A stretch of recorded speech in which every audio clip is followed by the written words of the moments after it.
Leilani Jordan, a grocery worker, died at age 27 from COVID-19. She said her store provided neither gloves nor hand sanitizer. She continued working because she wanted to help people. Her mother received Leilani's last paycheck. It was just $20.64. Nothing says essential worker like her last paycheck before she died was $20.64. That is so low. I don't understand how they get away with paying so little for doing that, especially because it's so dangerous right now. Hey everyone, my name is Jake and welcome to Murdered by Words, where we're going to be looking at the best insults, comebacks and roasts on the internet. Pretty much. That's what it is. Enjoy. Drug maker caps insulin costs at $35 to help diabetes patients during pandemic.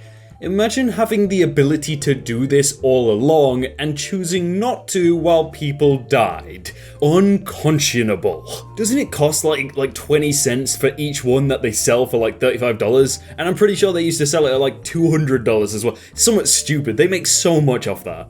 During this crisis, people have been arrested for going to church, playing with their own kids, being in their own yard, paddleboarding, not wearing a mask, jogging on the beach. Perhaps the biggest victory for China during China virus has been the world turning into China. What if I told you people get manhandled for benign stuff like this on a regular basis, but it's just in communities you prefer not to acknowledge? I mean, I don't know like the statistics and ins and outs of this, but surely going to church when you're not allowed to go outside should be an arrestable thing. Potatoes are 100% from Ireland. I don't know what that kid was smoking. Just googled it for you. Potato Wikipedia. The potato was first domesticated in the region of modern-day southern Peru and northwestern Bolivia between 8000 and 5000 BC. It has since spread around the world and has become a staple crop in many countries. How does it spread to an island, which was their main food source? Just googled it for you. Boat Wikipedia. You've just got to give up after that. I mean, they're on Facebook anyway, which is probably why they're not Googling it themselves, but yeah. I have to ask if there's any Wallenites concerned about this. Telstra brings 5G to Wallen. You get more radiation from the sun in a day than you do from 5G in 15 years. Lay off the Alex Jones videos at 3 AM. No, but 5G, it's killing us, guys. No, it's gonna get us all. At the end of the day, the Democrat governors need to know and respect who is the captain of the ship, as well as a good reminder of what happened to the mutineers in the movie. The movie ends with Captain Bligh dying in disgrace. You should have watched the movie before responding. If you're gonna make like a comparison between a movie and something in real life, please watch the movie.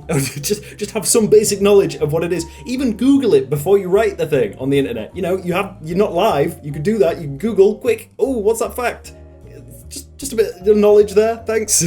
The term Karen is being used as a sexist and racial slur. Considering this is an equivalent of the N-word for white women, should it be banned on Twitter? Are you a house Karen or a field Karen? Oh god. If you're seriously a white woman that thinks Karen is as bad as the N-word, please leave. Just leave everything. Honestly, letting women vote in this country wasn't one of the best ideas. Female vote with emotion and overwhelmingly support democratic feel-good policies that take away our actual rights. I'd rather lose my right to vote than lose my right to defend myself with a firearm. What 2016 would look like if just women voted. So, just to be clear, your argument is that women are too emotional to be allowed to vote, and yet not too emotional to be allowed to own a potential murder weapon? Follow-up question, how much attention will be enough? You know, if she's all for, women not being allowed to vote, she can just not vote. I think that's allowed. The problem is not that people don't work, most people are still working in fact. The problem is that most people are not buying what they were buying before. Small difference. Maybe an economy which implodes the second people stop buying scented candles and eating at Olive Garden is actually dumb and bad. You know what? I don't know, because I personally don't like scented candles. Like, I'll be going through the store and it'll be just scented candles and it's that potent smell of, I don't really have a point here. I just wanted to say I don't really like the smell of scented candles. Thank you.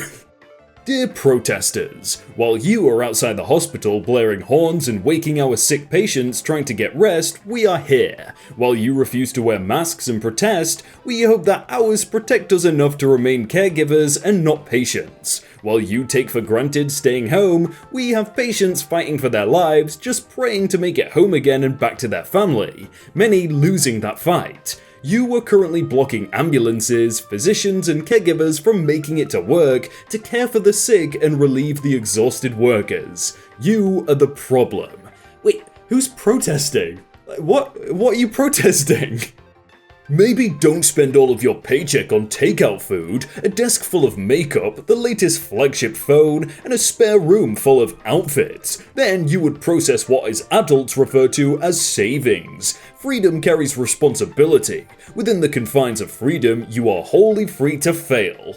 Maybe don't assume everyone has all of these things you speak of and that they live on takeout food. The inability to put yourself in someone else's shoes shows exactly what's wrong with America. No empathy. Maybe she works 6 days a week and doesn't have time to cook because she drives an hour to and from work just to keep the lights on. 12-hour days aren't easy, I can tell you that. Maybe she works 2 jobs and maybe all those clothes she has are accumulated from hand-me-downs and still fits in the stuff from high school. Do you think about anyone else's situation, or do you compare everything to your own and assume everyone has lived your same life of opportunity? You don't know anything about this person, and you're just going to assume she's broke because you think everyone in her generation is irresponsible. People like you are a disgrace. That's such a boomer take, like, oh, I'm 70 years old, I've paid off all my debt and I've got loads of spare money. Why don't you 23-year-old who's come out of college just recently and has loads of debt, why aren't you like me in my position? I don't know, Deborah, maybe because we're different ages?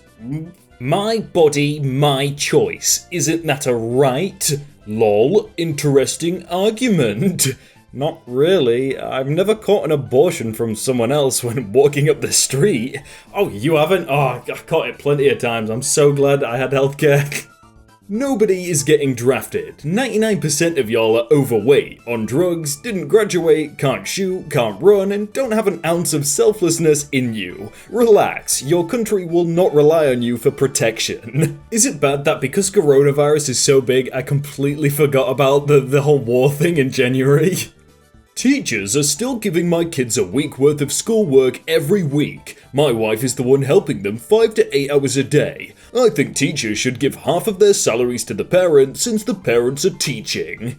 Half of my salary? Okay, I'm only allowed to give 20 to 40 minutes of work per week total. So let's work out that math. I make about $4.60 per day per kid as far as my salary goes, but I only teach that kid for 90 minutes per day. That's about 5 cents per minute. And since my work, at its worst, should only take 40 minutes, at best, old Karen here gets $2.04 per week while this is going on. Our online learning continues until May 22nd. Enjoy your $10.20, Karen. Buy yourself a nice coffee. What's that, Karen? Your kid is taking 3 hours to get my 20 measly minutes of work done? Oops, I guess those are unpaid hours for you. Teachers don't get paid for overtime, silly. Welcome to the profession. Yeah, I'm sorry, but you kind of chose to have kids, so it's kind of your responsibility to teach them as well. Yeah, sure, they get taught stuff at school, but you've got to teach them for the rest of the time when they're at home. That's kind of your job as a parent.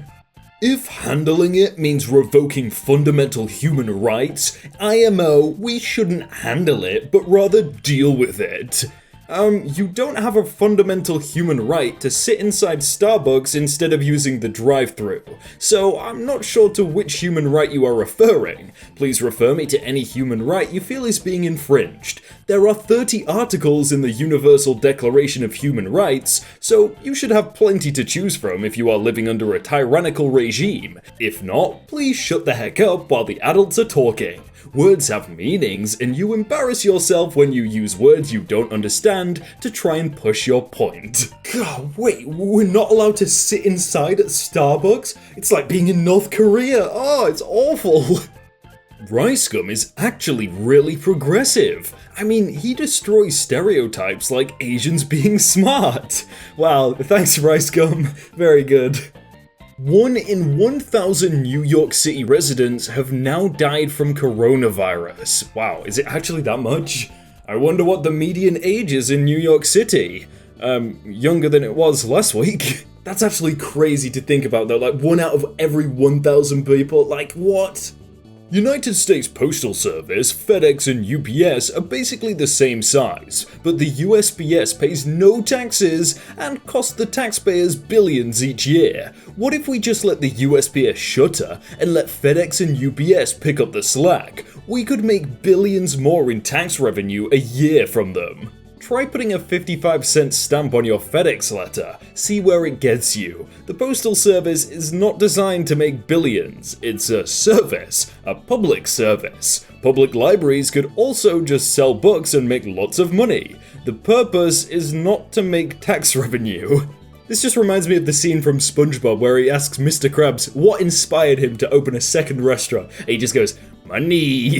And if you want to see more like that, then click on screen. Might not be the same topic, but it's similar, I guess. Enjoy, they're good. I hope they're good. They might not be. Tell me.